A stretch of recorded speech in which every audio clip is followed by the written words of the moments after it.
David. Hello. See you guys. Today is really just, it's a treat for me because I am going to be introducing another speaker who will give you a presentation. Let me go ahead and share my screen. So, okay, today is the Transportation Working Group meeting. We have on our agenda a presentation from Brianne Mullen from the Office of Sustainability. She's our sustainability coordinator who's been working on this topic for a long time. So she's our resident expert. She'll be talking about how climate change is impacting Richmond now already, what a climate vulnerability and risk assessment is. She'll give an overview on that. And then we have a special guest with us today. We have Marshall Duer-Balkend. He's a climate modeling and analysis expert with consulting experience with several cities across the United States. And he's been helping Richmond since 2018. So he'll have an introduction on what this activity is that we'll be doing. So today is mostly a listening session where we really look forward to your input. And with that, I'm going to hand it. Let me just remind you of the ground rules, because when we break out into the two breakout rooms, we do have a lot of fabulous expertise in this group, and we have a lot of information to share. So just remember to be additive, not repetitive. We want everyone to participate. All these good things that we've been following all along. So just remind you of those, and then I will go ahead and hand it over to Brianne, and I'll stop sharing. Awesome. Thanks, Dawn. So, as Dawn said, today we're going to be talking about the climate vulnerability and risk assessment for RVAgreen 2050. And I'll be talking more about what that is. But needless to say, we're talking about climate change today. So what we're going to do is start with a quick 4.5 or so minute video from Jeremy Hoffman with the Science Museum of Virginia. He's their chief scientist, and he's actually on one of our other working groups for RVAgreen 2050. This is a video he put out at the end of 2020 with his top 5 climate stories for the year. And this is just to start getting our climate change thinking and brainstorming juices flowing. So let me play this. What's up, everybody? I'm Dr. Jeremy Hoffman. I'm the Chief Scientist at the Science Museum of Virginia, and I'd like to share with you my top 5 climate science stories of 2020. First off, let's talk about the elephant in the room. The novel coronavirus and its disease, COVID-19, has fundamentally reshaped our daily lives, at least for the time being. Way back in March, when large-scale national lockdowns were taking place, much of human activity stopped altogether. Things like cars, trains, planes, ships were suddenly stopped. And because these things are mostly powered with fossil fuels, we saw large decreases in the amount of heat-trapping gases and other pollutants being released into the atmosphere during these unprecedented lockdown periods. This led to some of the best air quality some places have experienced in a long time. Depending on the study you've seen, daily emissions of heat-trapping gases dropped by almost 20% in April alone, larger than any other decrease that occurred during the previous economic downturns or even World War II. The downside, these decreases were momentary events. Climate scientists agree that we need to be cutting our emissions by about 8% every single year, permanently, to avoid 1.5 degrees Celsius global warming. So we have a lot of work to do. Number 2, a host of hurricanes. Atlantic hurricane season runs from June to the end of November. And every year, research meteorologists forecast about how many storms we might experience that given year. 2020 ended up being one for the record books, with 30 named tropical storms. That's a new record for most storms in a year, and 12 landfalling hurricanes here in the United States. That's a new record for landfalls on our shores. Some estimates of the damages due to this year's wild hurricane season put the number over $40 billion. Be sure to check ready.gov for ways that you can make your family more resilient to next year's hurricane season. Number 3, is it getting hot in here? 2020 global temperatures may tie or exceed the current record holder, 2016, which was the last big El Nino Southern Oscillation event. This isn't particularly surprising, given that the last 6 years have all been among the hottest on record. The 2010s have been the hottest decade on record, and many reconstruction efforts of Earth's climate over the last several thousand years suggest that this century is among the warmest we've ever experienced. The WMO released a report suggesting that 2020 global temperatures may break 1 degree Celsius warming above the pre-industrial period, bringing us ever closer to the 1.5 Celsius target set by the Paris Climate Accords. Locally, Virginia's 2020 may go down as the top 5 warmest year on record during the warmest 5 years on record. Here in Richmond, it's also looking like a top 5 finish. All right, number 4, wacky freeze season. Locally, we've experienced the latest last freeze of the winter, or the last evening where temperatures hit 32 degrees Fahrenheit or colder on record at the Richmond airport, after what would have been the earliest. I know that sounds confusing. Let me break it down. Our last freeze of the winter occurred on May 10th, an uncharacteristically late date, as our last freeze typically happens in early April or even late March. Long-term warming of the climate here in Richmond and everywhere else has favored earlier and earlier last freeze dates. On the other side of the summer, our first freeze of 2020 was really late. It finally dropped below the 32 degree Fahrenheit threshold on November 18th. Last century, first freezes typically occurred the 3rd or 4th week of October.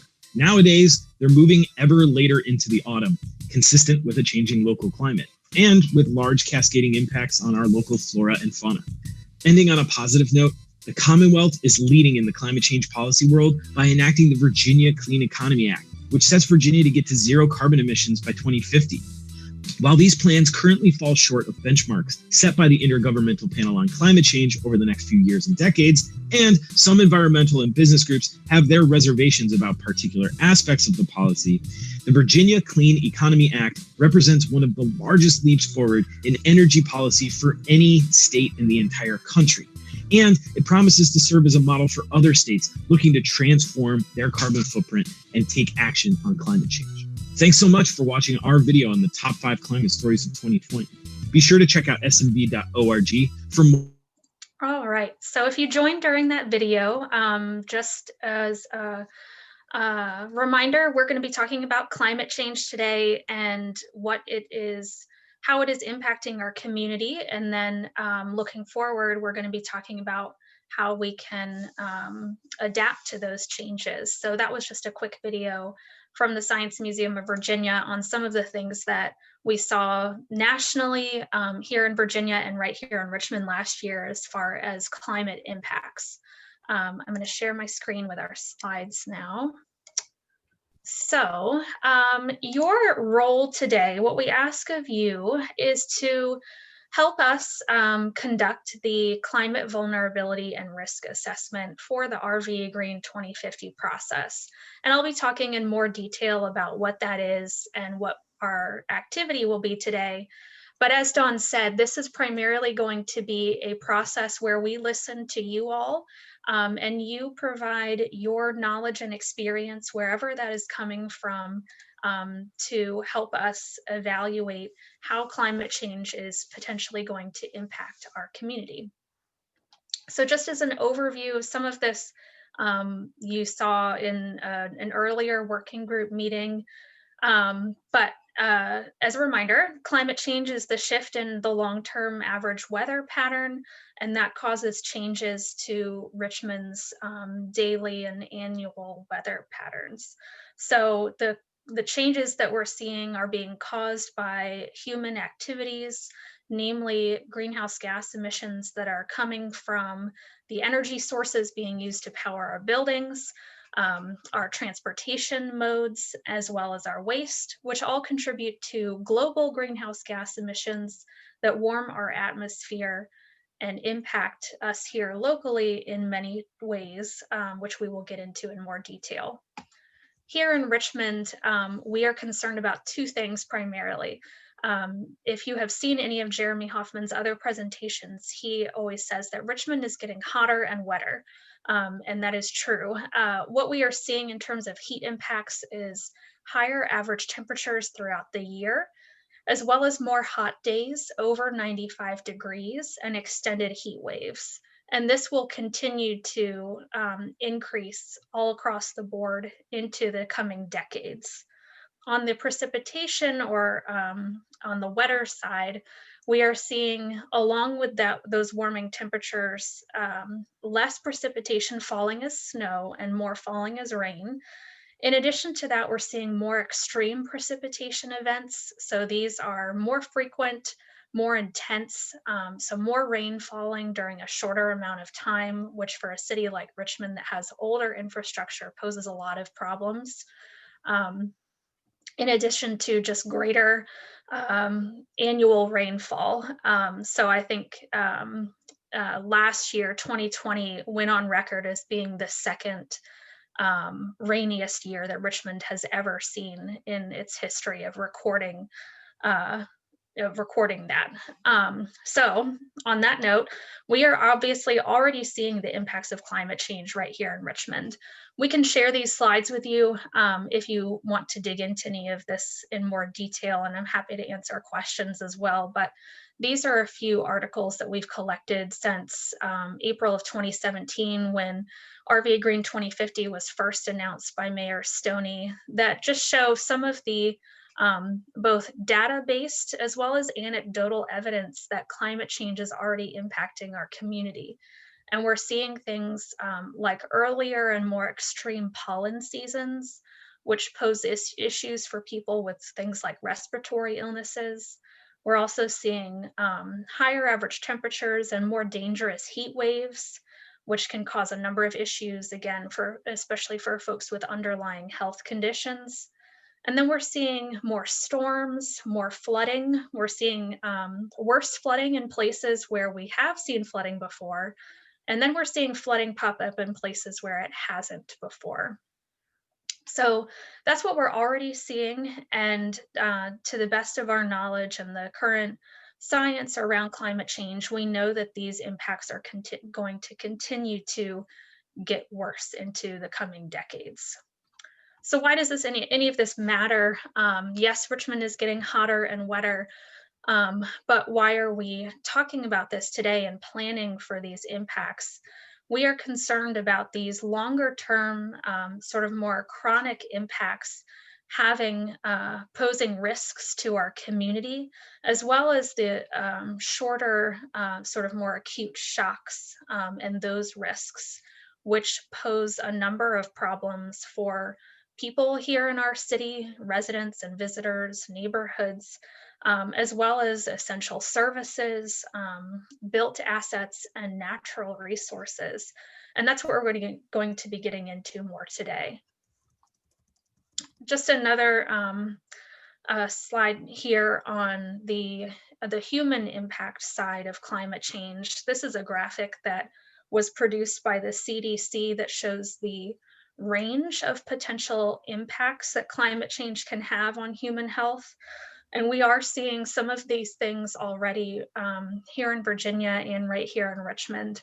And these are a couple of articles that I've pulled out from the last couple of years, just pinpointing some of the health impacts and human impacts we've seen from weather events that have been exacerbated by climate change. So that's climate change, why it matters. So what do we do about it? As you all know, RVAgreen 2050 is an initiative that is looking at both the reduction of greenhouse gas emissions that are causing climate change. So that's the climate action side. And then we are also looking at the climate resilience side, because no matter really what we do on reducing Richmond's greenhouse gas emissions, because this is a global problem, we will continue to see the impacts of climate change into the future.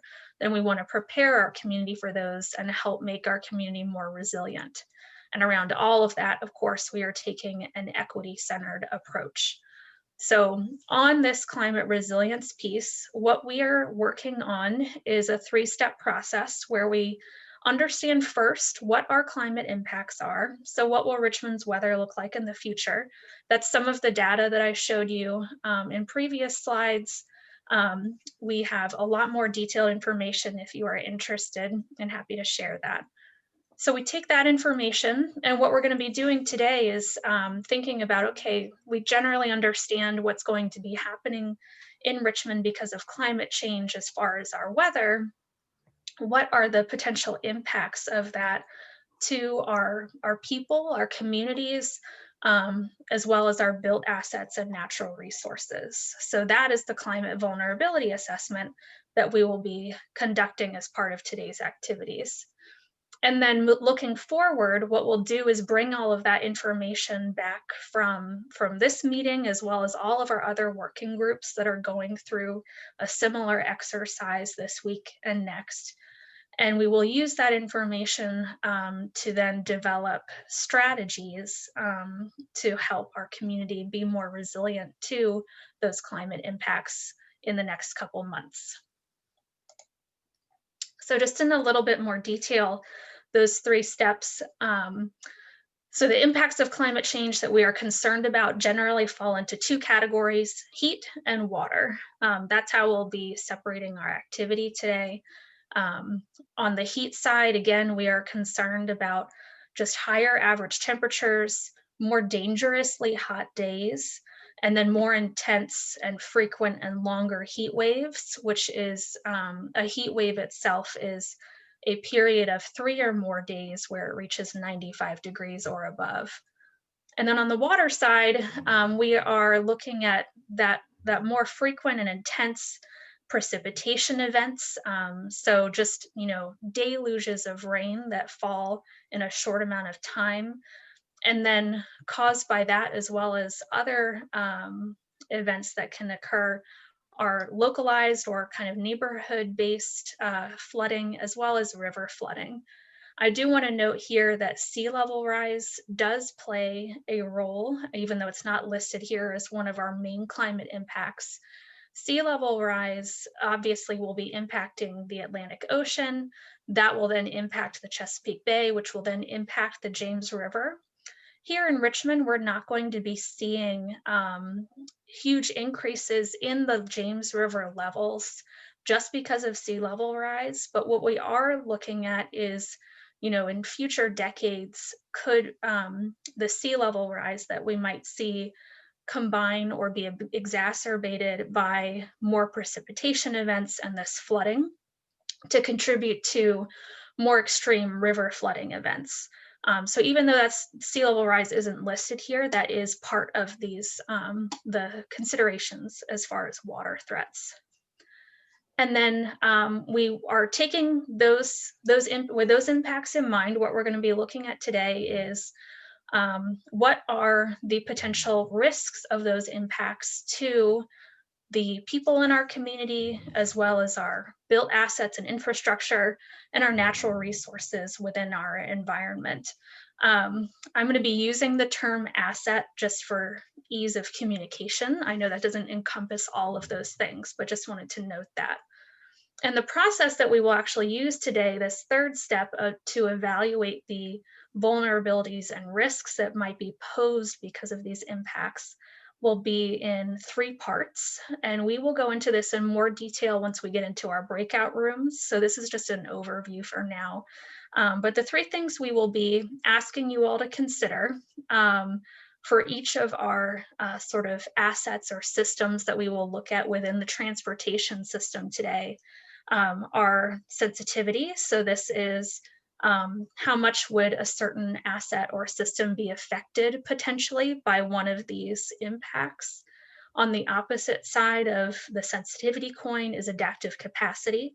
So we think about, okay, even if one of these sort of threats were to come into play, could that asset or system naturally sort of bounce back or recover from that threat? And then the most detailed part of the discussion today will center around consequence. So we think about worst case scenario, just to make it a little easier in our minds to envision what might happen here. But if an asset or a system were to face failure because of one of these impacts, so something like a catastrophic flood, for example, what are the consequences or repercussions for the broader community and the other systems that we depend on here in our city? So with that, we are looking at the impacts to people, particularly those who are more vulnerable already to the impacts of climate change, or other factors. So these could be folks who have underlying health conditions. This could be seniors who may live alone, others who are in those more vulnerable categories. We'll also be considering the literal costs of damage. And then we will be looking at impacts to other systems, including public safety, local economy, public health, and natural environment. I do want to add that there's a fourth element of vulnerability that we will not be discussing in depth today, but we will be working on internally, which is probability, just so that you all know this is something we will be analyzing as part of this process. And this is looking at the climate impacts, all the data that we have, and what assets and systems are actually in harm's way.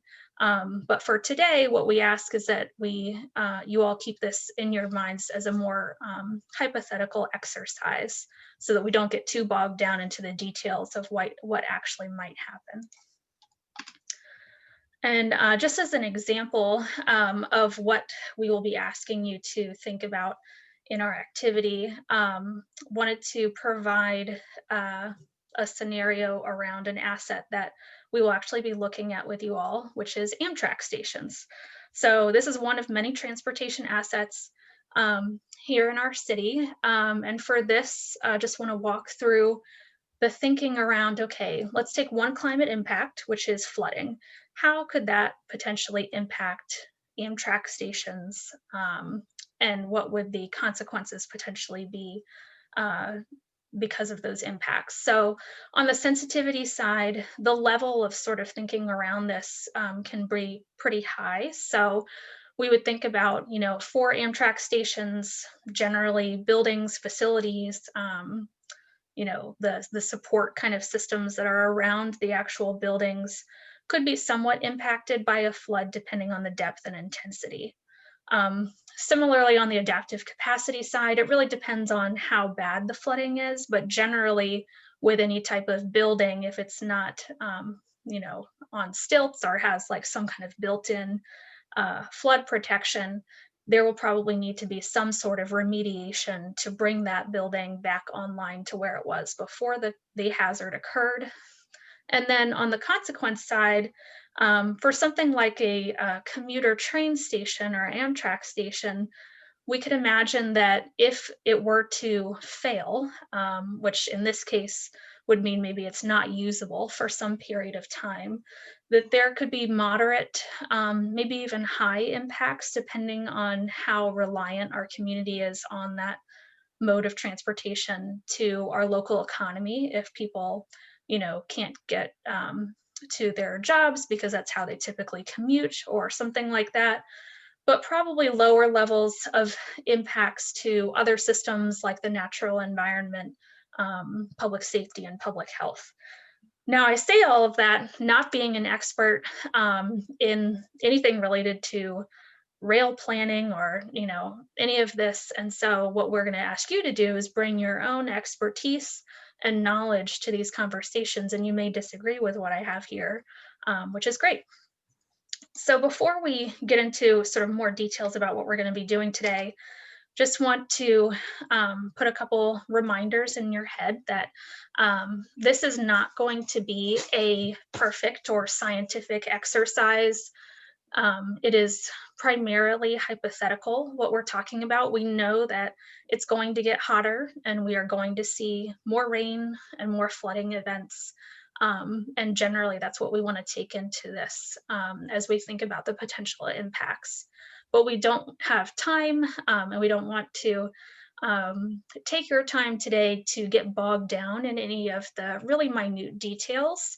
But if you do have things to contribute on that end, we are happy to meet with you in sort of a one-on-one or a small group discussion later to get your input. And we will have multiple ways that you can provide your thoughts today as well. Again, this is primarily a listening activity for us on our team and Marshall, who's helping us today and in this process.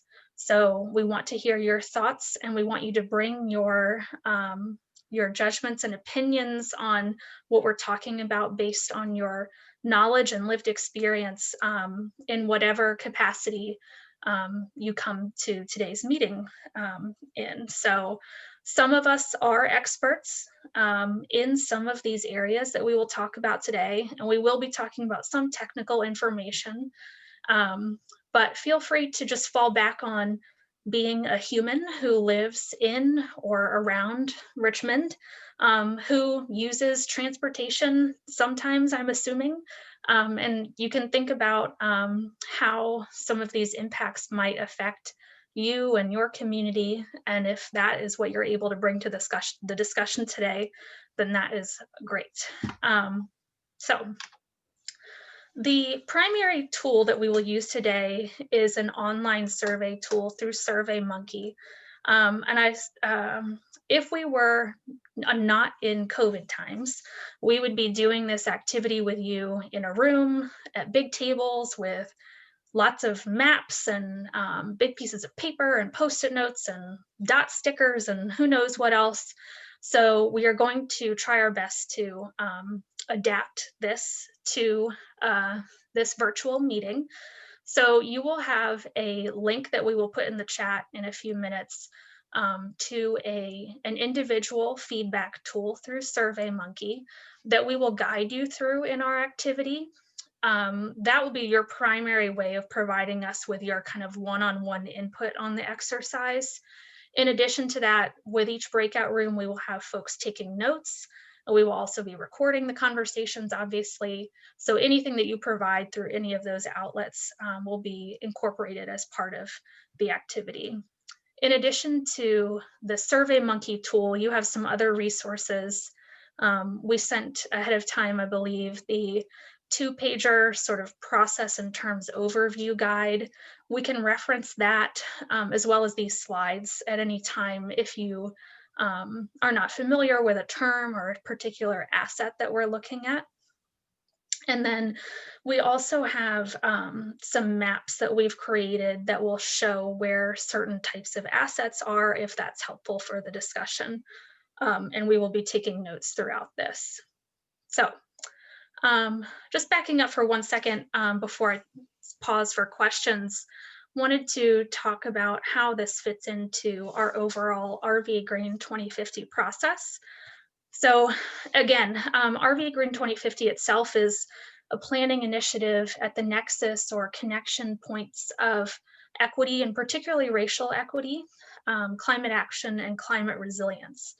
And with each of those 3 elements, we are working with you all and working internally with experts and research into best practices to bring in inputs and tools to help us get to the drafting strategies phase, which we will start in February.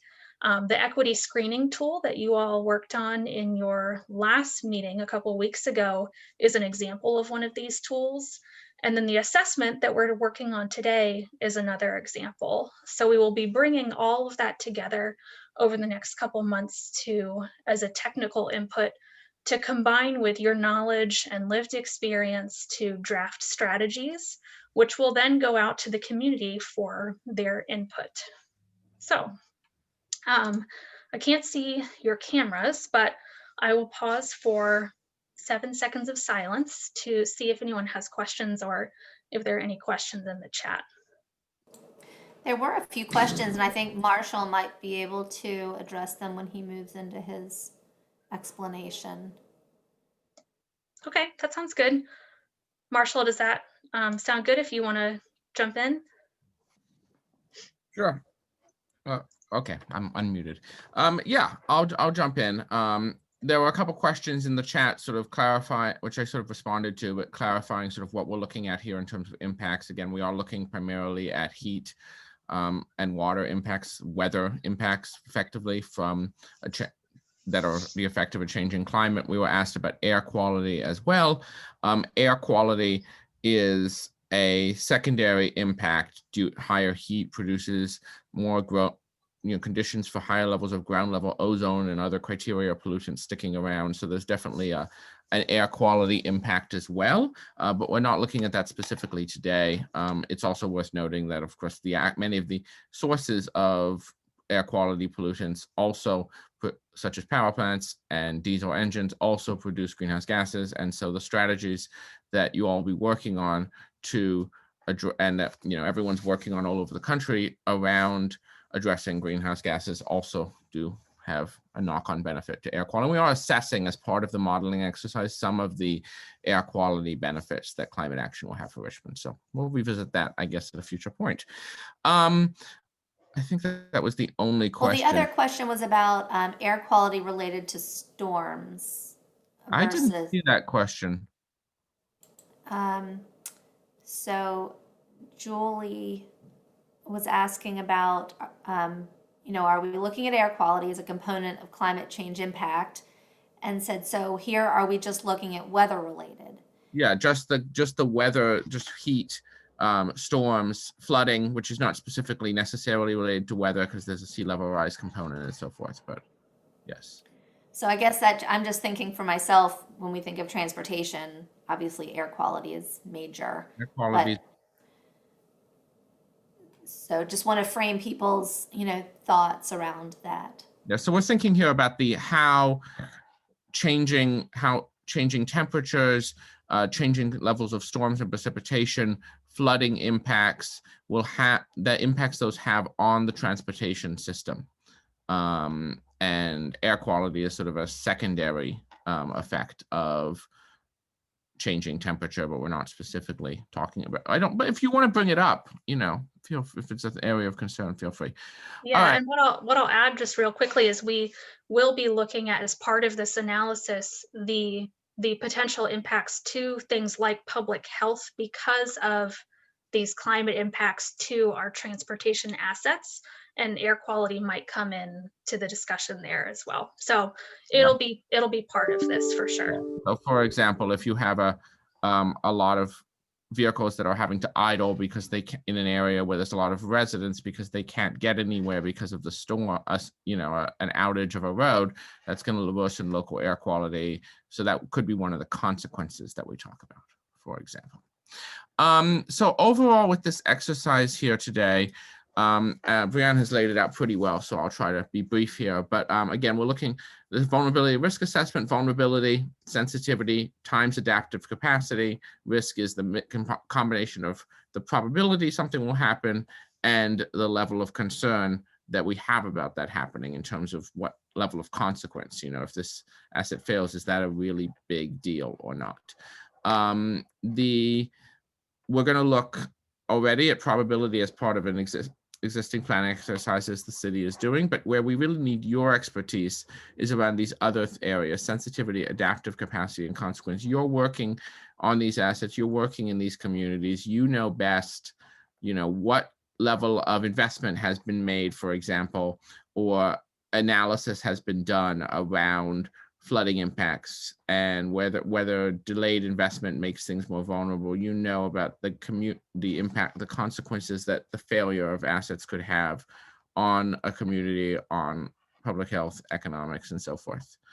We're looking again in water threats. What we'll do is we'll go through 5 groups of assets. We've broadly grouped the assets into road, transit rail, bike, pedestrian, and marine air. We'll go through each one of those, looking at these 3 elements in sequence.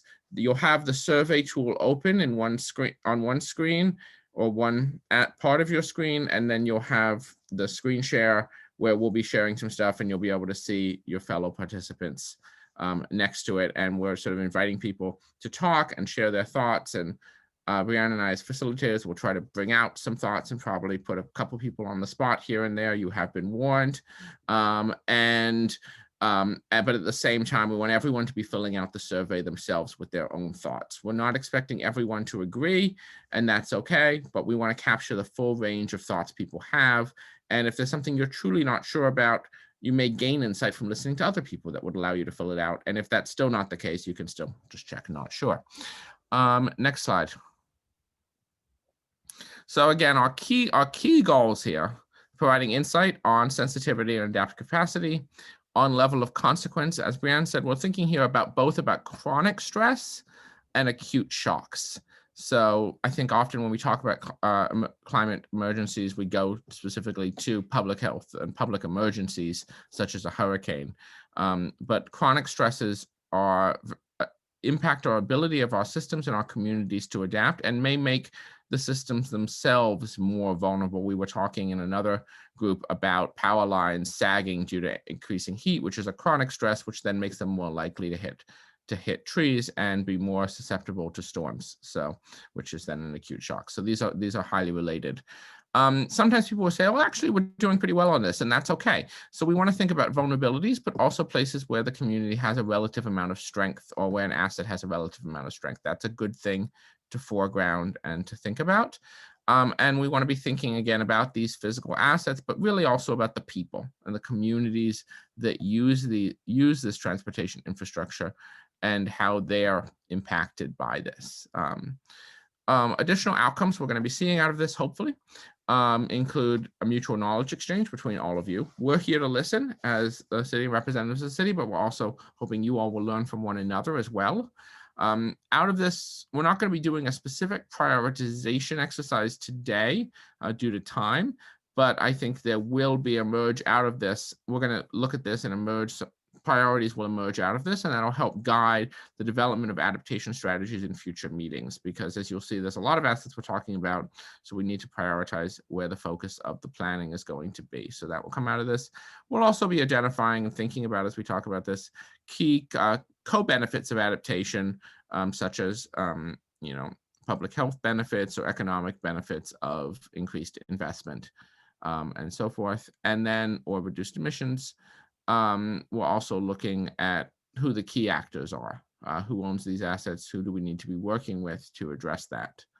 And finally, and this is more for yourselves, I sort of invite you as you're going through this exercise to be thinking about and take out of this as you go back to your day-to-day work, think about how this kind of future planning for the next 50 plus years for climate adaptation affects your work and how it affects your constituents. And sort of taking from this is as much about building a community of practice that is concerned about this within Richmond as it is just one exercise today. So those are some broad thoughts. Next slide. So it's 1:37. We're doing pretty well on time here. If anyone has any questions about any of that, feel free to share that this time.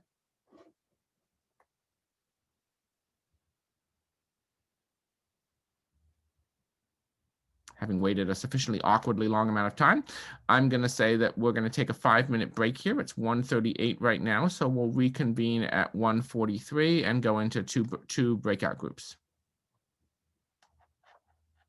I think you could go ahead and open the breakout room and we'll get started just as people are coming in. I know that takes a minute. And just so people are aware, we're creating one breakout room that we'll send half the people into, the rest will stay in the main room, so you don't get worried. Here you go.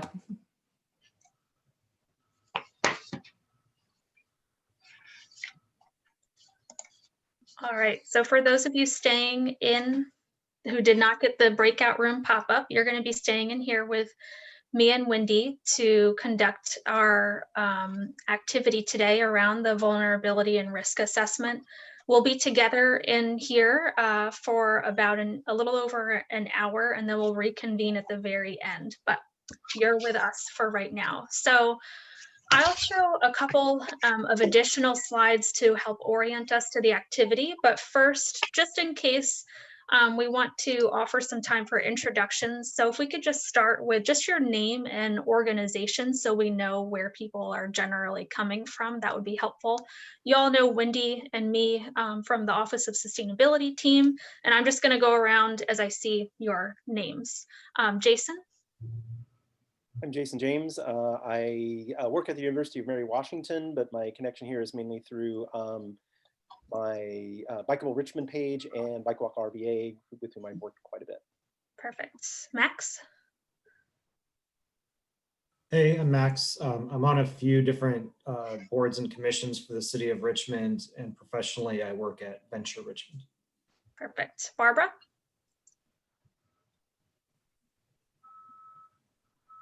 I'm Barbara J. Cox, and I'm with Plan RVA.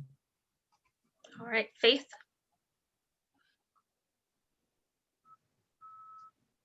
Hi, good afternoon, everyone. My name is Faith Walker. I'm with RVA Rapid Transit, and I'm working as their Director of Community Engagement. Awesome. Welcome.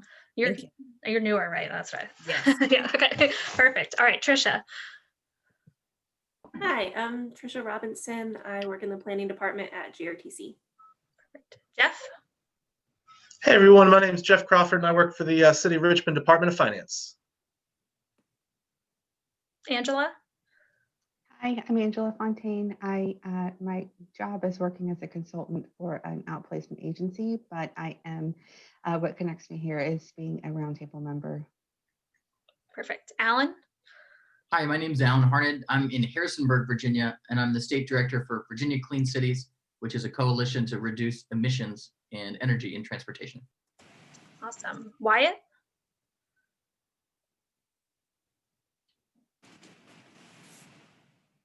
Wyatt, if you don't have audio, feel free to introduce yourself in the chat. Sandra. Hi, I have audio, no video. I'm Sandra. I was asked to come on from the a community leader standpoint, but I also serve on a number of boards, including the NAACP Richmond. Awesome.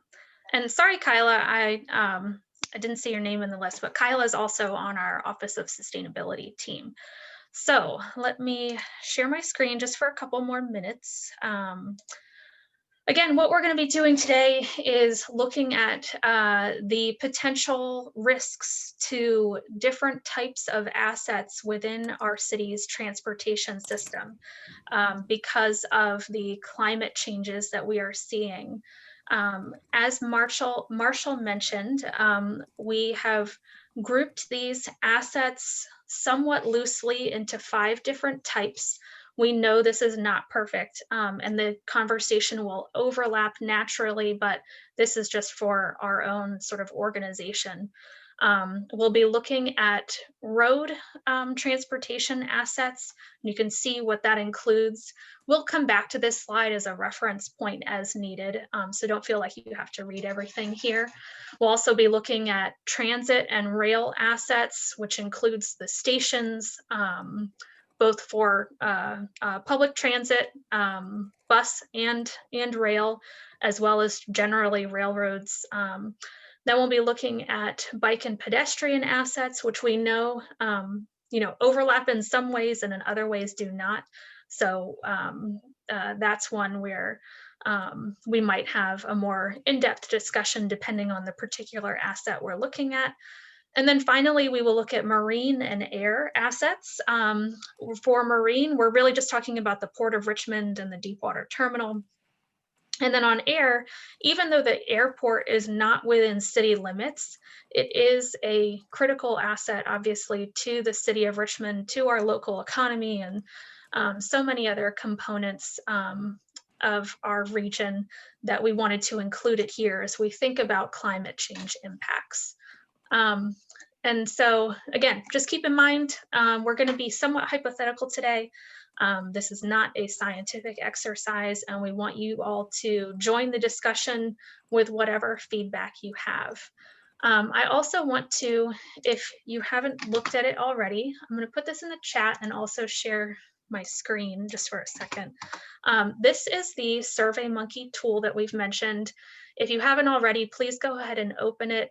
You can have it open in another window. I won't be sharing my screen for the whole exercise. So this is where we ask you all to put your individual feedback, whether that comes from your own expertise or the discussions that we have today. You'll see that there are 5 pages within this tool. Each page is dedicated to one of the asset types. So page 1 is road transportation, and it lists what that includes.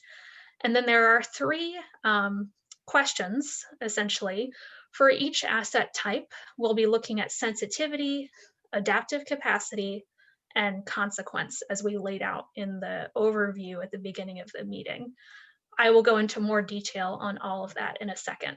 And then finally, I wanted to show you this mapping tool, which I will also put into the chat in case you're interested in checking it out.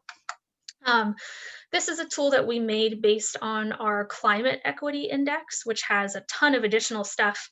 But what we designed this to do is to take a sort of simpler look at what we're talking about in terms of climate impacts. So you can play around and look at where, for example, our city's urban heat islands are, what we're talking about in terms of potential flood scenarios, which is really just our current floodplains, as well as sea level rise. And then you can look at some of the different types of assets that we'll be talking about. Feel free to play around with this while we're talking, but for example, you can see where, at least as of, I think, a few months ago, the GRTC bus stops are, or where our Deepwater Terminal and Port of Richmond are, which is currently covered up by the floodplain, I think. Notes down there. So that's the kind of thing that this is designed for. And now I will stop sharing. So what we ask you to do is, again, have that SurveyMonkey tool open, and we're just going to jump right into it, and I'm happy to answer any questions you all have. So first, we're going to be talking about what we sort of group together as road transportation assets. This includes roads, alleys, bridges, and parking lots, sort of paved vehicular transportation surfaces. And the first thing we're going to be talking about is relative to those assets, their potential sensitivity to climate impacts. You can see on the first question in the SurveyMonkey page that we've separated sensitivity into sensitivity to heat threats and sensitivity to water threats. So I'll walk through this one together. On the sensitivity question, what we're looking at in terms of heat, we'll just take that one for right now, is given that we know that we will see higher temperatures, more heat waves, how might, or do you think that these types of assets, these sort of paved transportation surfaces, will be impacted in some way? We don't have to get into super detail here. And what I'll say is that we are somewhat lucky that Richmond is not projected to see the kinds of temperatures that, for example, the Southwest United States is seeing, where they are actually having problems with pavement surfaces melting during their 120 plus degree days. We will probably not be seeing that kind of thing happen here, but want to get your thoughts right now on whether you think heat, extreme heat waves could potentially affect these kinds of things. So feel free to jump in, and also feel free to fill out the scoring thing there on the tool. Any thoughts? Brianne, can I ask a quick clarifying question about your definition of heat wave? You bring up the Southwest. Is that a localized definition, 3 days over 95, or is that a blanket? Yeah, I don't know. It's just what I've always heard from Jeremy Hoffman at the Science Museum of Virginia, who's a climate scientist, so I just adopt what he says. Yeah, 3 days over 95, that's all of June in some places. Exactly, right. Thank you. But good question, yeah. Happy to take any other questions. Also want to hear if you all think that high temperatures impact roads and whatnot here.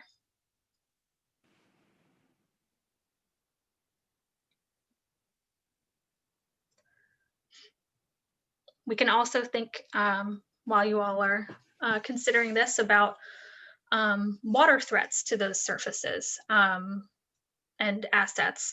So this one is different, obviously, from heat. With water, we're thinking about extreme precipitation. So that could be a deluge of rain. It could also be something like a flood.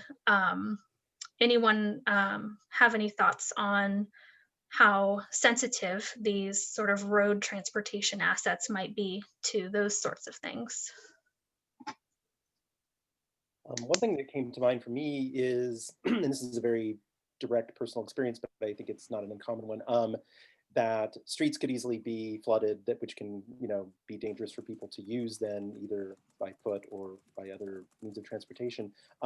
Some of that in Richmond, I think, can be an issue of certainly, you know, what the elevation of the area is, but also on my specific street, it took me about 6 months to have the city clear the storm sewer. It was clearly clogged up with debris and stuff, and that, you know, can come from trees and stuff like that, but also other kinds of pollution. And then there's also instances, there's a place very near where I live where the storm sewer is collapsed and needs to be rebuilt. So even just, you know, making sure that the existing, you know, that's not literally the street, but it's very crucial to the street. Making sure that that infrastructure is, you know, maintained and repaired and so on, I think will be a big impact, because if the water's not going down the sewer, then it's going to be standing in the street. And yeah, definitely. And we will be, so all of our working groups are doing this activity this week and looking at different types of assets. We will be looking at the stormwater management system more in the environment group, but we know that all of these systems are very interconnected. So this will not be, once we get to the actual analysis piece, once we get your all's feedback, it won't be like a standalone kind of thing where we say, okay, transportation is at risk because of these. So yeah, good point. Any other thoughts on sensitivity?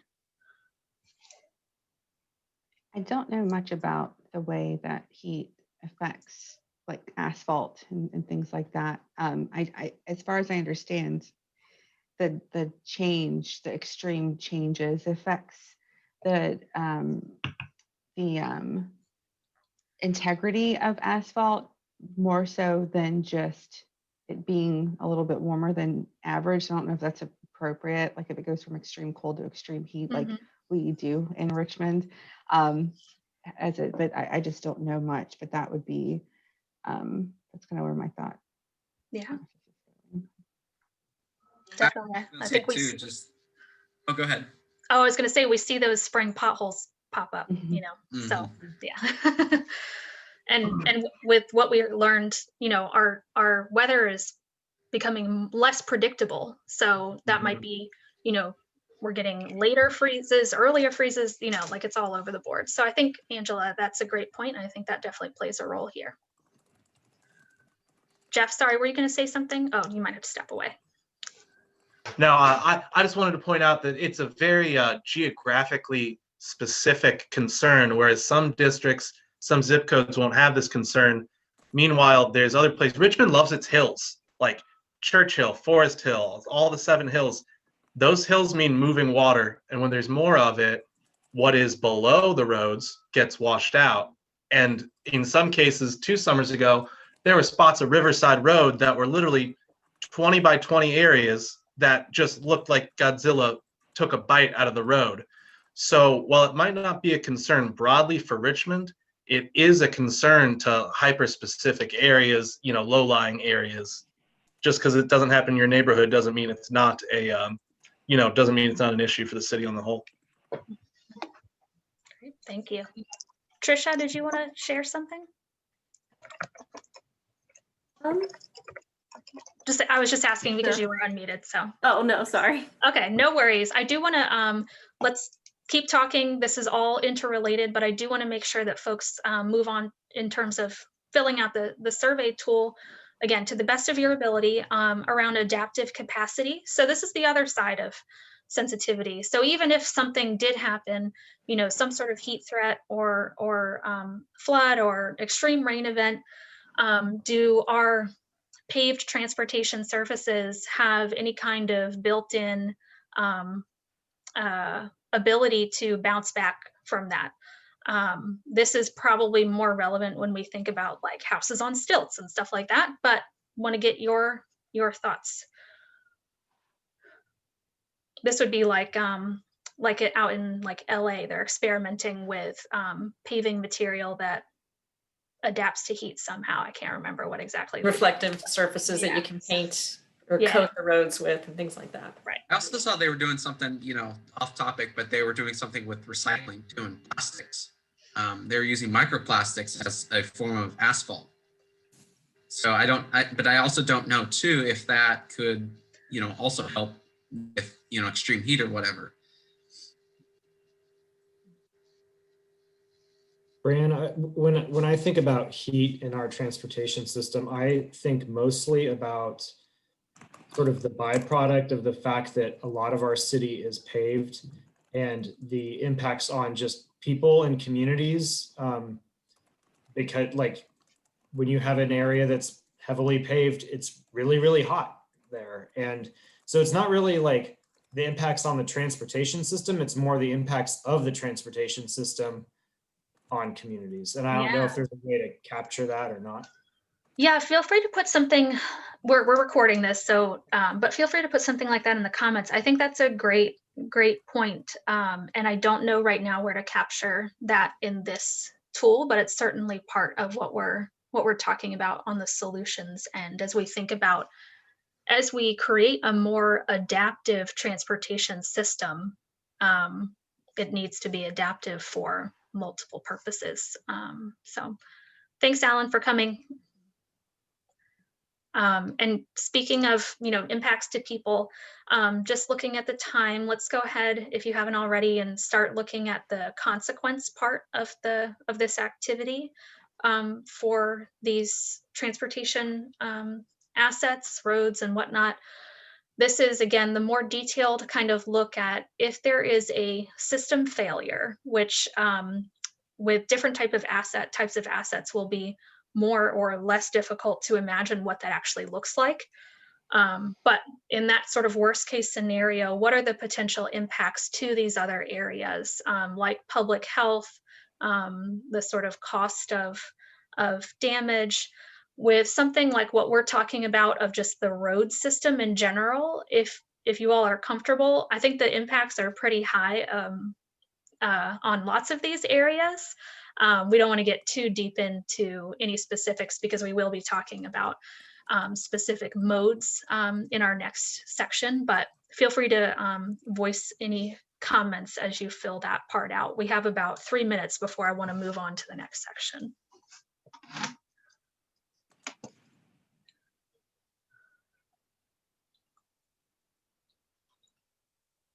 Brian, can I ask, could you discern between public safety and public health for me? Yes.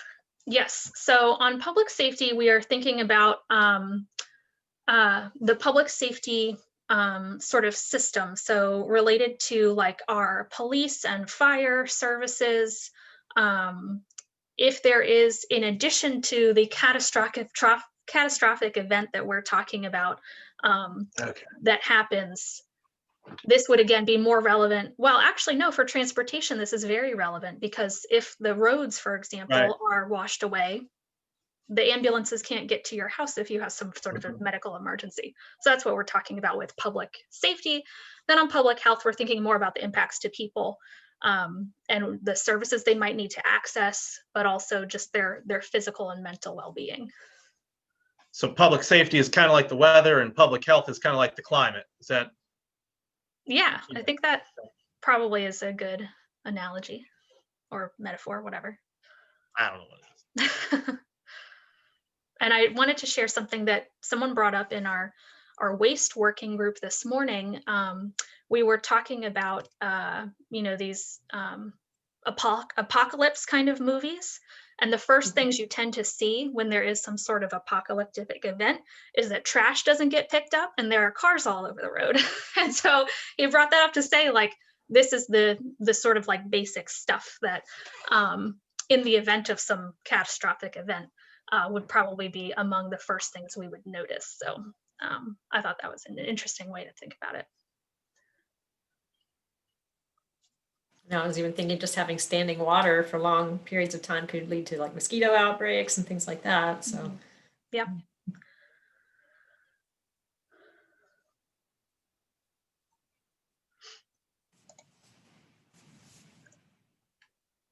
Let's take 2 more minutes on this one, and then I'm going to move us on to our next asset category.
All right, so feel free to stay on the page if you need a little bit more time. You'll also have access to this after the meeting if you want to continue providing feedback. But for those that are ready, go ahead and hit next.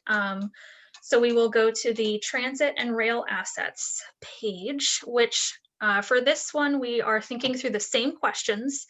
Now we're thinking about assets related to rail and public transportation. In Richmond, that means Amtrak and GRTC, both the stations, the access points, as well as the routes themselves. We do have some things on the map if you care to look at them. GRTC in particular might be out of date just with the location of stations if those have changed or the routes have changed or anything like that. But let's go ahead and talk about sensitivity. So heat and water threats. If there is an extreme heat wave, does that pose any potential risk to something like a bus stop or train station or a particular route that one of those forms of transportation might be on? Similar for something like a flood event, any sensitivity there? That's what our first part is asking. Feel free to voice any thoughts you all have.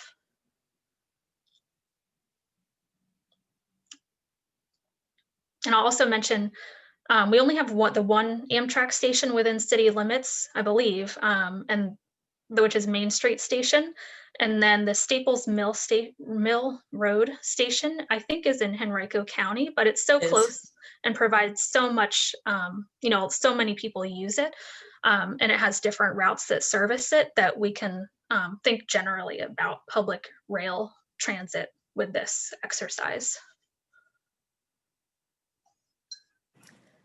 I was just thinking about bus stops, like we have a number that aren't covered or don't have any cover. So during a heat wave, if customers are standing out there in the heat for long periods of time, it could be impactful to health. And to piggyback off of Wendy's comment, we talk about walk sheds and do walk shed analysis, and we say, okay, it's a quarter of a mile and it's half a mile for public transit. And that's what it is. That's not true. The walk shed grows and shrinks depending on the environment, and the comfort of being able to get to the bus, get to the rail station. And if we're talking about a wetter, hotter future, that could make it less desirable to take public transit, which is something we got to consider for ridership. And also might make it, even though a bus stop could be accessible, it wouldn't be for somebody with a significant health issue. So that might even stop them from working or getting to where they need to go altogether.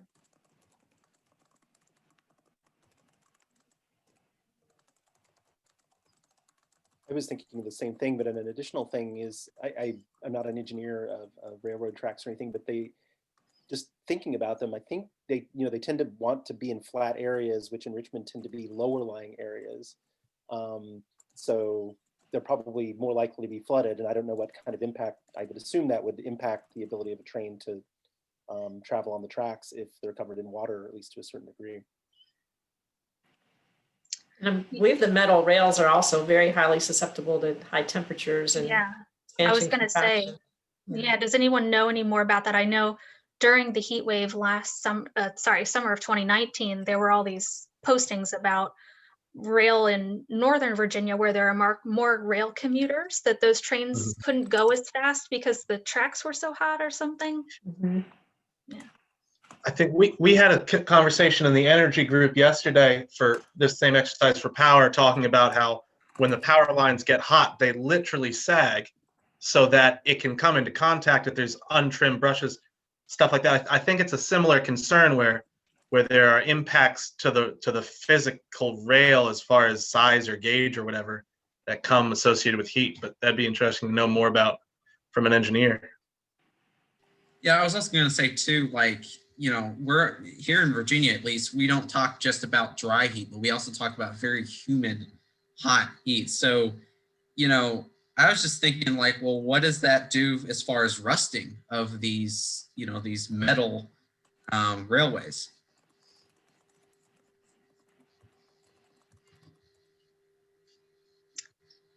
Good question, Daniel. I don't know.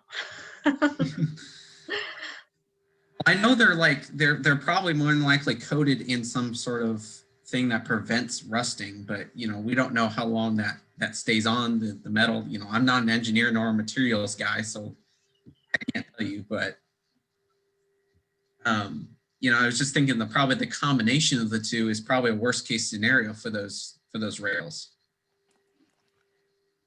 I was thinking too, the high temperatures with the bus. I mean, you're driving over hot black pavement that produces a lot of heat, and just the air conditioning needs on the buses, or maybe it impacts the tires, or I don't know. There could be various impacts to the operation of the bus, though. I just Googled railroads rusting, and apparently they don't rust due to friction and wear.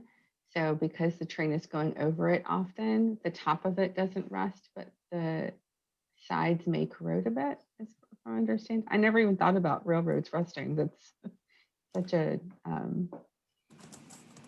I live right next to a train track. I take my son to watch it all the time, and I just never think about it. It's interesting. Yes, so if you haven't already, please feel free to move down to adaptive capacity. Again, we're thinking about, even if these things do occur, do these types of assets have any kind of built-in natural resilience already? And we're talking in our community. So some communities, especially coastal, might be working to raise railroads or raise roadways in particular that flood or something. To my knowledge, we haven't done much of that here, if at all. That would be something like an adaptive capacity sort of feature. But want to hear any thoughts you all have on things that could just naturally help these assets bounce back from these kinds of threats. I think the GRTC bus stop sheltering, any kind of natural, greening around bus stops helps them to obviously deal with heat threats potentially. Any other thoughts?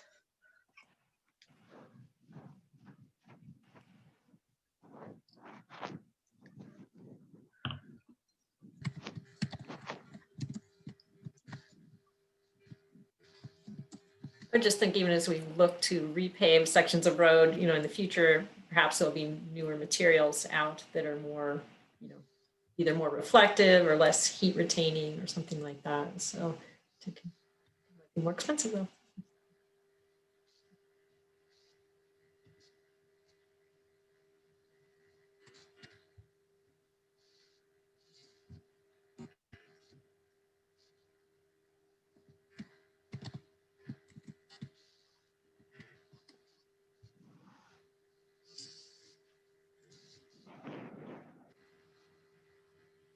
And then again, for those of you who are ready, feel free to move down to consequence.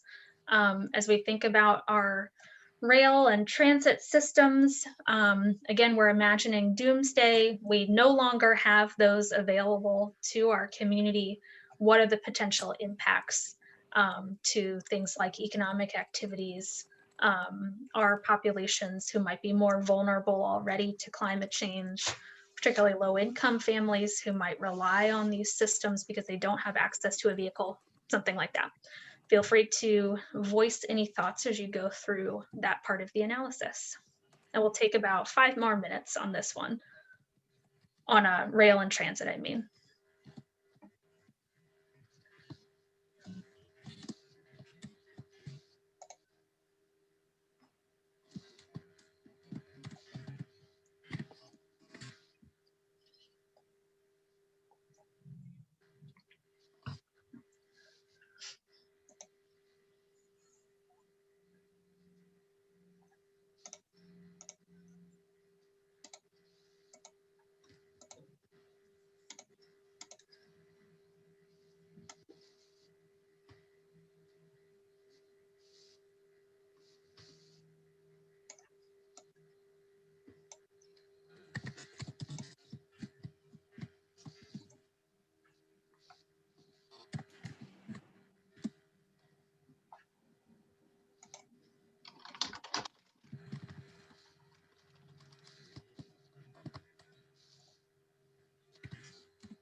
And in case this is helpful to anyone, I'm looking up the statistics on the proportion of our community, our commuters who take different forms of transit. It looks like we might have about 6 to 7% that take transit for their commute. Does anyone know if that sounds right? Sounds a little low to me, but let me see if I can find anything.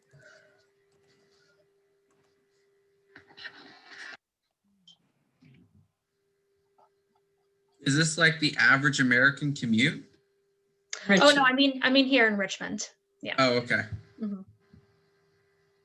I was gonna say that number might be low too, because there might be a lot of people working from home, in which case they don't really have a commute. Oh yeah, right now definitely things. Yeah, I agree with them. That's low. That might be a snapshot of right now, but I don't know that they would have that data so recent. They could though. Yeah. Well, I definitely know even, VCU professors or whatever that are at least 45 minutes to an hour outside of the city. I met a few of them that, commute that long every day. So that number seems awfully small.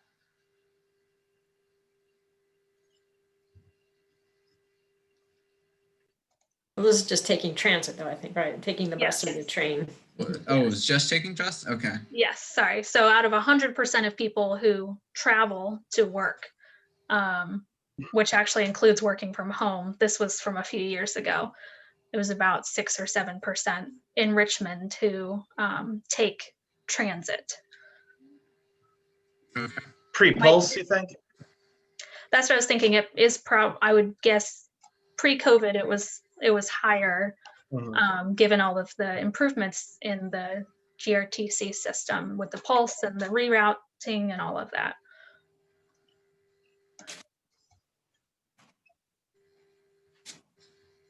How many stats, Trisha, just from the GRTC perspective? Like, do you know? I'm not trying to put you on the spot. So, I just didn't know. Trisha, you're muted, but looked like no. Sorry. Yeah. I know the breakdown of like our demographic, but not necessarily how that fits into Richmond's. Okay. All right, thank you. And we'll have some new census data coming up, hopefully before too long. Hopefully, yeah. Yeah. All right, does anyone would like more time on the rail and transit before we move on to our next sort of mode category? No, feel free to stay if you'd like. It looks like train tracks turn into spaghetti when they get hot. According to Business Insider. All right. Well, I'm looking at that right now. It's got me curious. That sounds dangerous. So. Oh, the other thing too, they said that trains reduce their speed. Yeah. So that was that was what was happening 2 summers ago. Schedules had to be adjusted during the heat waves right here in Virginia, but I think mostly impacting Northern Virginia because trains had to go slower on the tracks. So keep thinking about that if you'd like. Otherwise, feel free to move on to the 3rd page of the survey, which is bike and pedestrian transportation assets.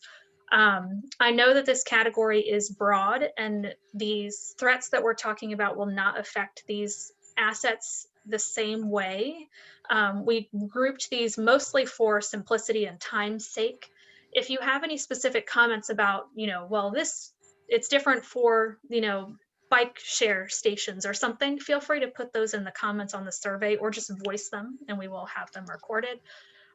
But generally, we're thinking about these sort of active transportation assets, which includes on-road bike paths and share roads, as well as off-road sidewalks for pedestrians, and then trails, which are, I think, primarily multimodal here in Richmond, like in our parks and whatnot.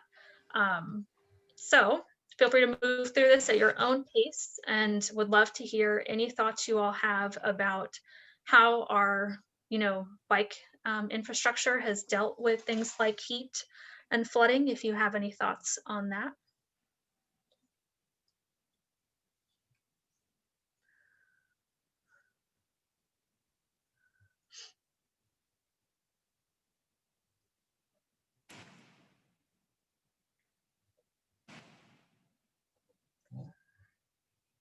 I know on the trails end, often trails are closed when they're like, or should be closed maybe, when there are extreme precipitation events that cause them to be really muddy and messy, so they don't get further degraded. But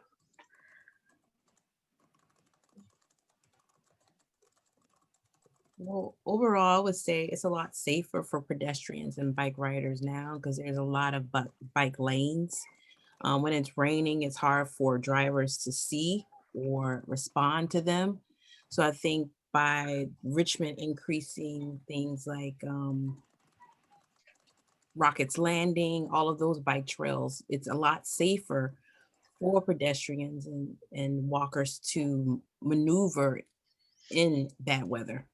mhm, Yeah, that's what I would say. yeah.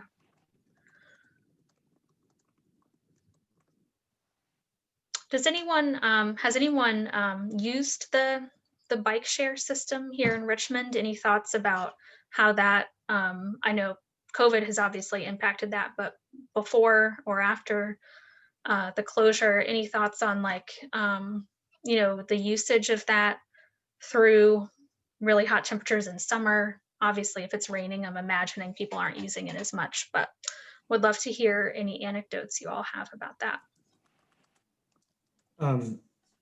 My comments sort of go back to my earlier comment about the impacts of transportation system on people. And in events of extreme heat or extreme rain, I'd just be worried about the people who depend on biking and walking for transportation, because our system is not set up to be hospitable to them. And when the weather is extreme, it's even worse.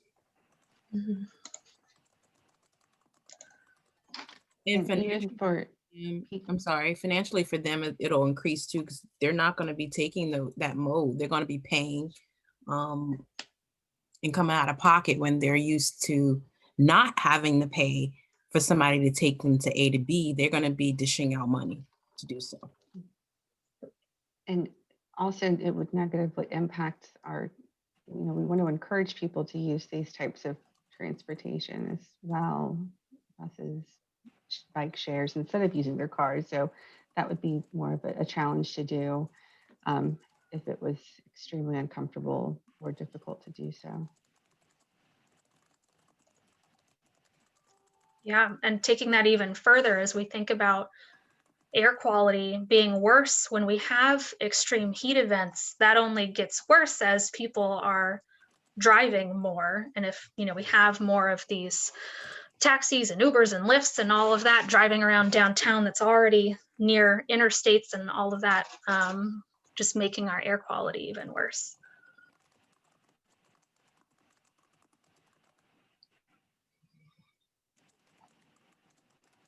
So we're kind of addressing all of the topics related to these assets. So feel free to just, again, go at your own pace.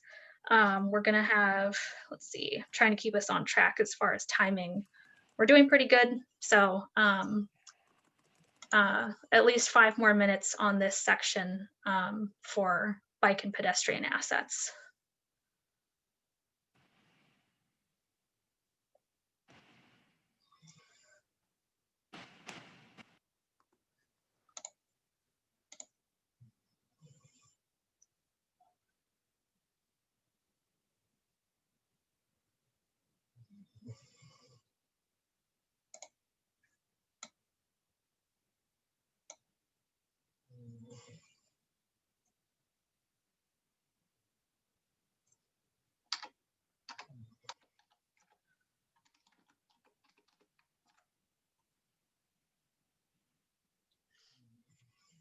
Just if anyone's curious, I found the American the American Community Survey, which is an annual snapshot that the Census Bureau does. Data for 2019 on commuting within the city of Richmond, and it looks like the estimates were that about 3% of commuters walk to work. For some reason, they're combining biking with taxi and motorcycle, so that's not very helpful, but that was about 3% as well. So we have, then we have about 7% using public transportation. So still significant portion of our community that uses a vehicle to get to work in some capacity. And we're assuming has access to a vehicle.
I don't know about these.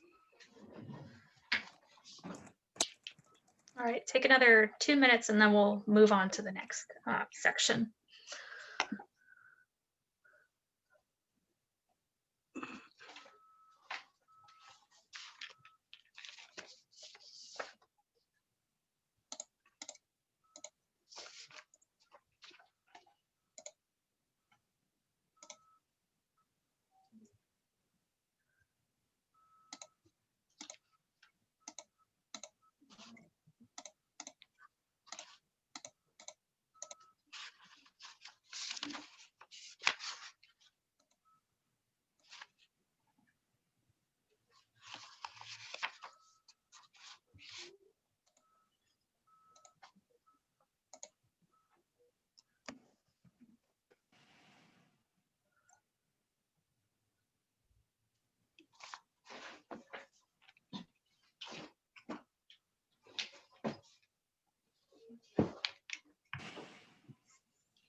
All right, feel free to stay on Bike and Ped if you'd like. Otherwise, join me as we move to something entirely different in some ways, which is marine transportation. So second to last sort of category we're looking at today. By marine transportation, we're really just talking about the Port of Richmond and Deepwater Terminal. I confess I do not know a lot about this, and I don't know if you all do, but I found this webpage to be helpful just now as I was thinking about what this asset provides in terms of services and what it actually is. I'll show you all on the map what we're talking about. So the Port of Richmond is all the way down here, far southeast corner of the city. It has a lot of facilities associated with it. It's obviously right on the river. It is within our floodplains or flood scenarios, but I am assuming they know that because it is a marine transportation asset. Just wanted to show that in case that was helpful. So what we're thinking about here is with this, because it's not a I guess a passenger form of transportation, we want to think about the facility itself. So it has buildings, I'm assuming, has other sort of components to it. It has people who work there and rely on that as, you know, their livelihood. I don't know how many people, we could probably find that out. There are also many sectors that rely on the port for distribution and transportation means to distribute their goods and products, which I'm assuming has a pretty significant impact on like our regional economy. So think about that as you look at this page of the SurveyMonkey tool and think about the sensitivity of this asset and its adaptive capacity and consequence if it were to, for some reason, face an entire asset failure. One thing I wanted to note on the sensitivity piece is on the heat threats. We talked about this in the waste group related to things like the transfer stations. And it's not so much the facilities themselves that we worry about, you know, being damaged necessarily because of heat, although that could be a factor in some ways. But in addition to that, we're thinking about the people who work there. We're assuming some of them are outdoors and potential impacts there. So that's just one thing I wanted to point out. We have a few minutes to talk through all of this, so please feel free to voice any questions or thoughts about the Richmond Marine Terminal that you have. You're also going to have a lot of material handling equipment there. So you're going to have a lot of forklifts, cranes, you know, vehicles that need to move stuff onto ships, off of ships, and onto trucks. So you do have, there's a lot of transportation issues involved at a port like that. Mm-hmm.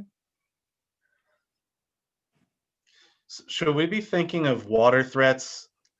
Because there's a water threat, which is rising sea levels, which would actually, and I hate to say this, benefit the Richmond port because it would allow for deeper berths of ship and stuff like that.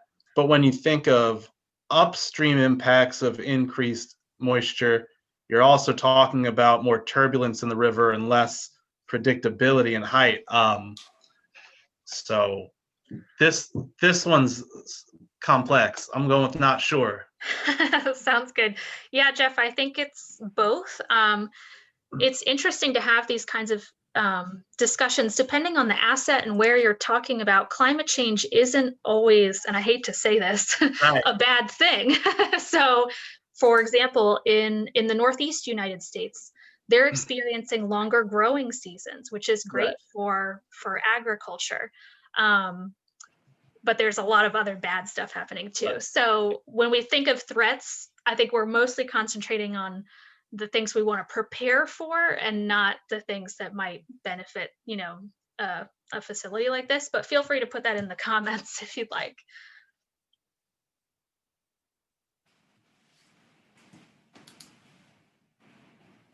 The river's tidal there, right? think it is. I am not sure.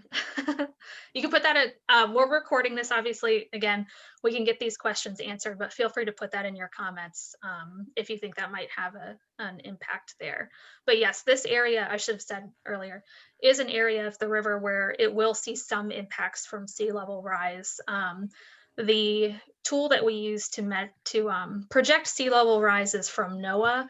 And I think we're looking at maybe by mid to late century, a 1 to 1.5 or 2 foot rise in the James River levels up to the falls of the James, which is about the 14th or Mayo Strait Bridge. So this is one of the few assets that we have that it might actually be impacted in some way by that. Whether that's positive or negative, we don't know.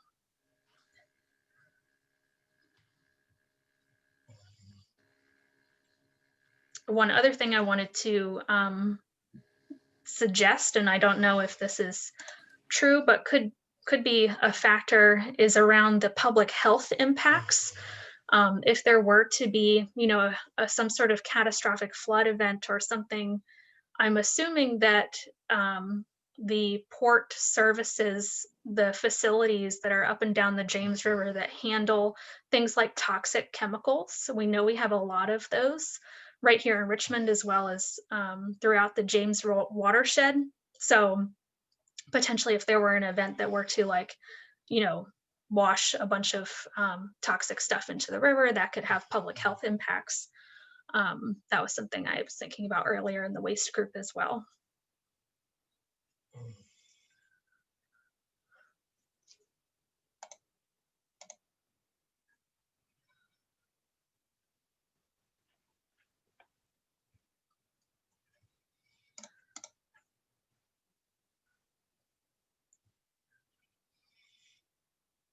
For heat, in an article I'm reading, it says that the port attracts shippers from meal kit provider Blue Apron, yada yada yada. More examples. I think heat's critical for folks who are moving products through the port. That spoilage is critical not only for food but for a lot of different. Do they ever want to move vaccines through the port? Heat's critical. There's all kinds of things that we have to consider through our distribution chains. Yep.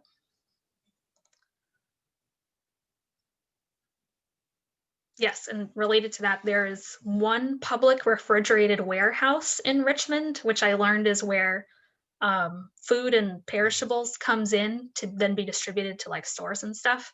And that's also in Southside. So I imagine that's linked to the port, but you still have to get the stuff there. So I think that's a good point. Maybe we'll take a field trip or something one day and go see these things. Just kidding.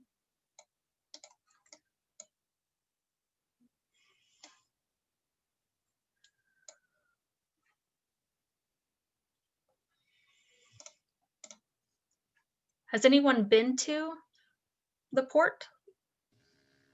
I didn't even know there was one existing still. I knew Richmond was used as a port at some point, but I didn't realize they were still shipping stuff out. Yep. Oh yeah, yeah. You can see it from I-95 when you're down there. You can see it off to the side. See, that's the thing. Yeah. I don't think I've ever been that far south because where it was at was weird. I don't think I've been to that part of the city before. That's it's an interesting drive. On your right is right after that is Chesterfield's water treatment plant, which is really interesting to look at, I think. And the DuPont plant is out there. Yeah, yeah.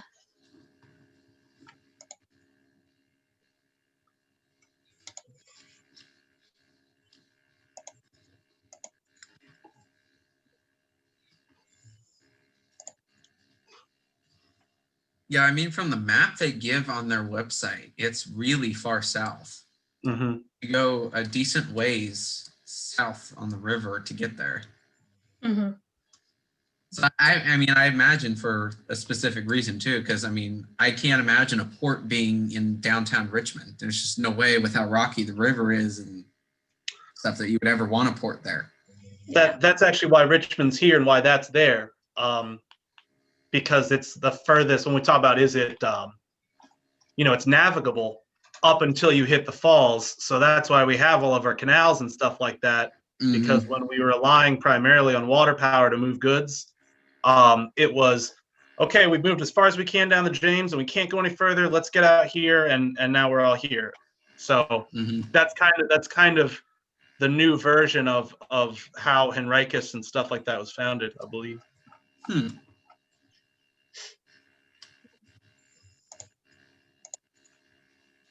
I think I will have to pay more attention though. I'm coming down I-95. Either that or just completely miss this place. All right, so take another minute or so and finish up and voice any questions or thoughts you have on the port, and then we're going to move on to our last asset category.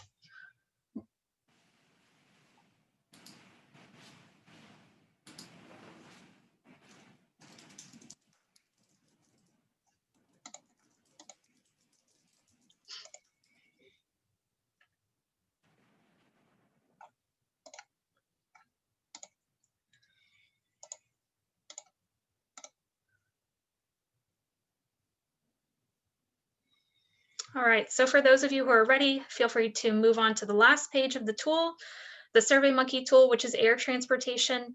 Here we're just talking about the Richmond International Airport. We do have some other, what I'll call aircraft landing facilities in the city that are for like emergency operations, medical, hospital, et cetera, helicopters and whatnot. But that's not what we're focusing on today. What we want to think about is the airport. And again, even though it's outside of city limits, it does play a really critical role in the cities and the regions' economic and other systems. So we wanted to include that as we think about climate change and how it might impact our community. So same drill, think about, you know, is the airport potentially sensitive to high temperatures, flooding? Does it have any built-in adaptive capacity?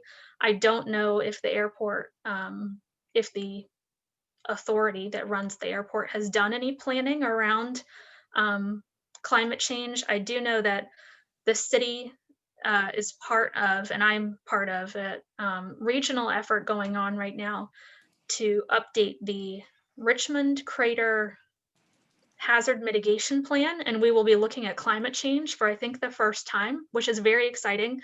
So we might talk about something related to this in there, but as far as I know, I don't know if they've considered climate change in any of their planning.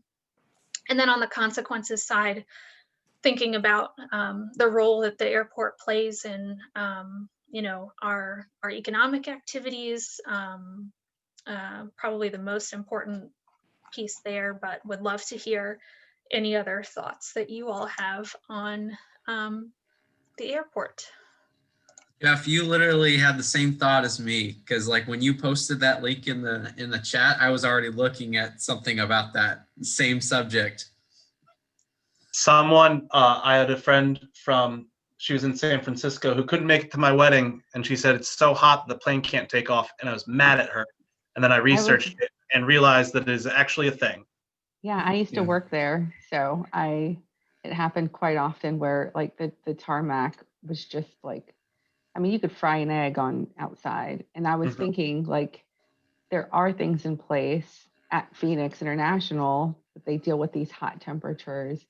I'm sure that Richmond can, but at the same time, I mean, that's too hot. Like we can't get there. 120 degrees. No. People have to work out there, like, and also people who grew up in Phoenix are more adapted to that climate. If over 10 years we had to start making our men and women out there work in these extreme heats, it probably wouldn't bode over as well. But that was something. I think it's like a physical issue where when air is warmer, there's less of it. Right, the lift. Less dense. Yeah. So I would imagine that versus the airport in Abu Dhabi or somewhere in the Middle East, we have shorter runways because we have denser air, which is a really in the weeds thing. But I hope someone's thinking of that. Considering. Yeah, that's where I was going, was like why I was looking at it, because I'm like, I'm pretty sure, you know, as we get warmer and warmer, our air is going to be less dense and it's going to be harder for planes to take off. But I also don't know how, again, it plays into that. I don't know how, hot plus humid conditions plays into that. Yeah, that's a good point. Yeah, and it looks like it might depend too on the type of plane. Like they have different maximum operating temperatures, which is super interesting to me.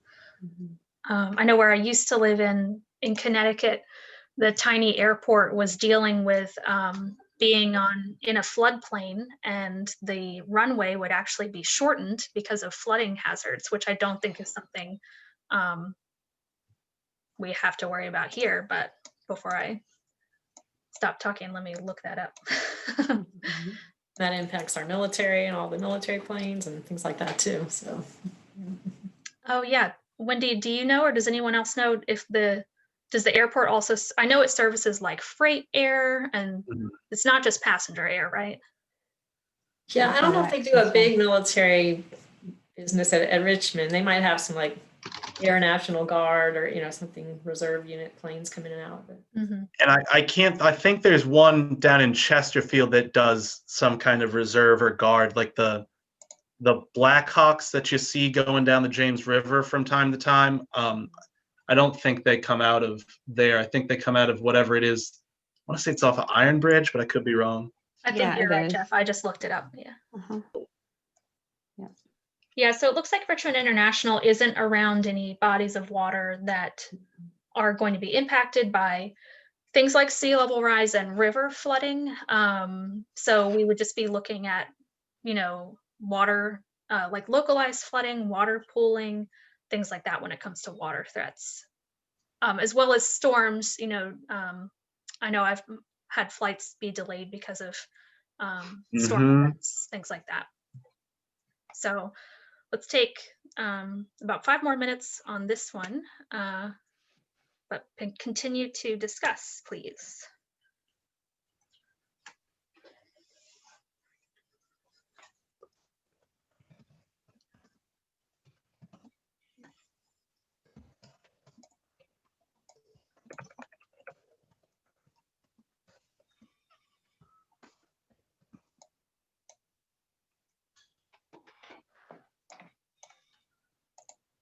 No, just to kick off some conversation, I know it was a big deal for our economic development department to get direct flights. I think it's Miami and San Francisco, because when we're attracting out of town businesses, those are things that they want to see. They want to see that they can get to other financial centers. I don't know how global warming or increased water could impact that, but I know that our airport is growing, and that's something that we highlight. Yeah, Jeff, you bring up something interesting. It's not just the impacts here in Richmond, but for something like that, we'd also be thinking about these other cities that we're connected with and their well-being that contributes to our sort of economic activities. For example, Miami, if they, I don't know where the airport is, but generally if they're experiencing more extreme storms and hurricanes, if there's a significant financial tie there, that could be impacted as well. So we could think about for this, if you all would like, we don't have to get too deep into this, but in addition to the facility itself, air transport, like as a system too, if you want.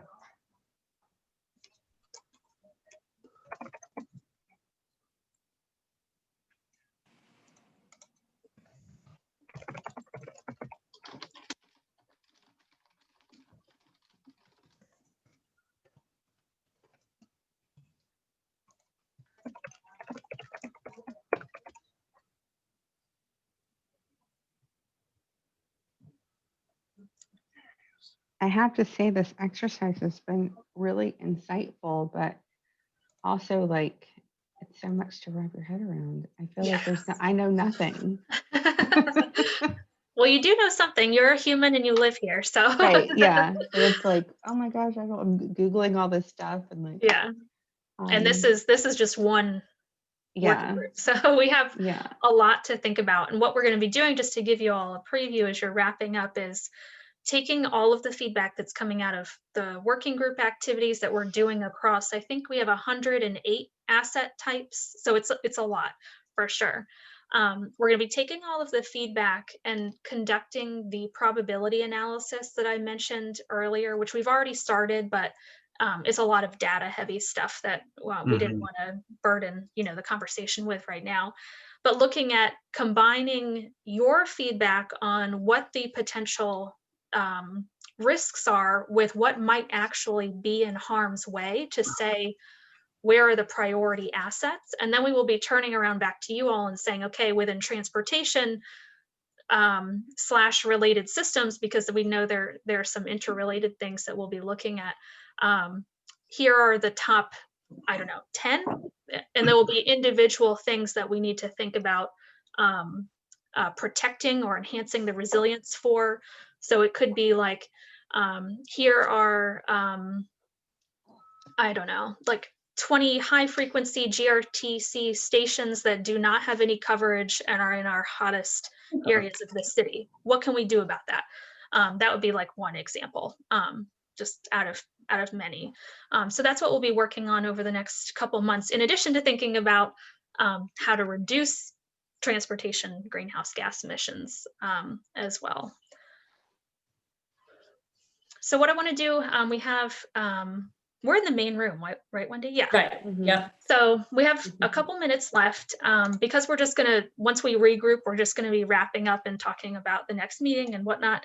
I wanted to take a couple minutes and see if you all have any reflections on this question, which is, considering what we talked about today, as well as anything that we've talked about in previous working group meetings, or just your experience coming into this, what is the greatest vulnerability or risk that you see related to climate change, related to your work, or even just your community, or what is your top priority concern?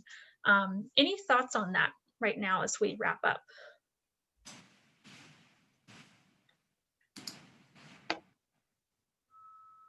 Thanks for asking a little question. That's I know.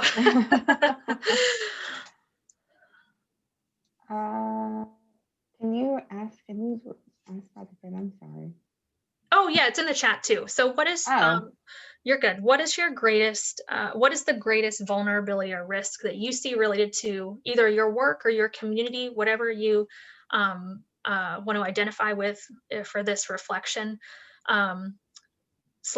what is your top priority concern as you think about climate change and its impacts to Richmond? In relation to transportation specifically, or anything? Yeah, I think let's go with that, just because we talked about that for an hour. So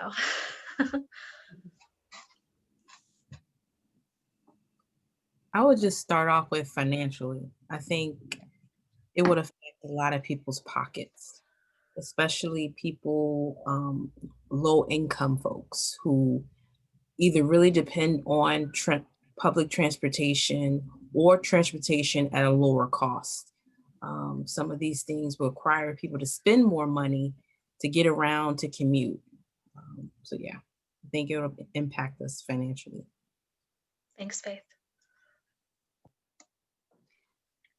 I don't have anything that in relation to my work, since I work from home and I don't really drive very much.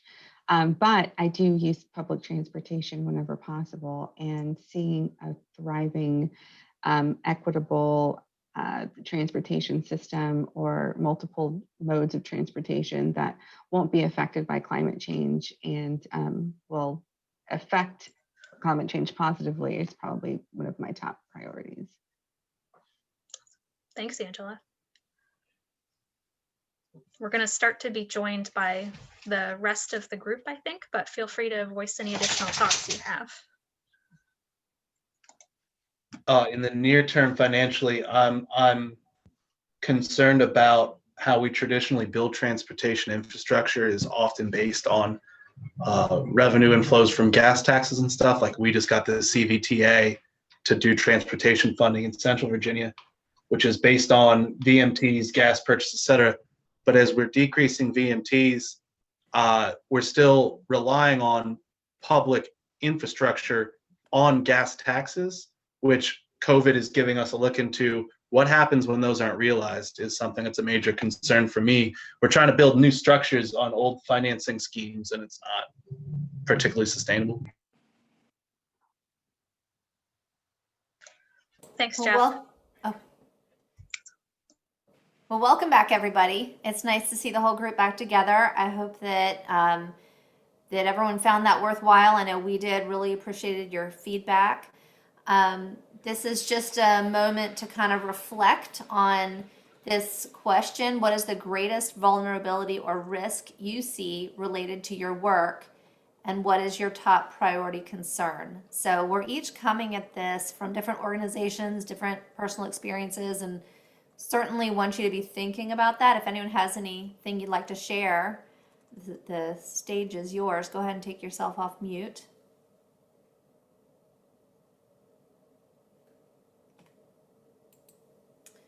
All right, so something to ponder.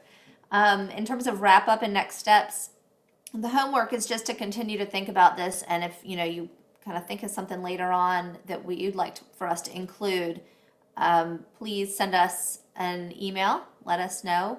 I'm happy to have a one-on-one with you. Wendy and I are both available to set up, kind of open Zoom meetings, set some office hours up.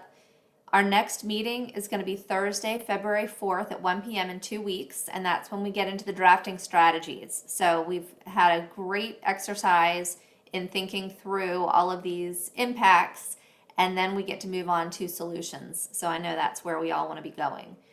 But right now, make sure you click done in the survey that you've just been working on, because it won't come to us. We can't see all your great input until you do get to the end and press done. And then Wendy has put the survey for today's meeting in the chat, a link to that survey that we always appreciate so that we can continue to improve our meetings in this evolving process of climate action planning. So thanks again for all your great input, your very valuable time. We're really grateful for that. And if you have any updates that you'd like to share, or upcoming events or resources that you want others to know about, the chat is a perfect place to add all of that so we can all see what you have going on out there. And with that, I will close the meeting. Thank you so much for being here. I'll stay on. If you have any questions, feel free to linger and we'll have a chat. Otherwise, have a great rest of your week, and I'll look forward to reconnecting. Thank you so much, everyone. One thing I'll add as people are leaving, looks like the link to that map we were playing with has been pasted in the chat. So if you wanted to see that, you can find it there.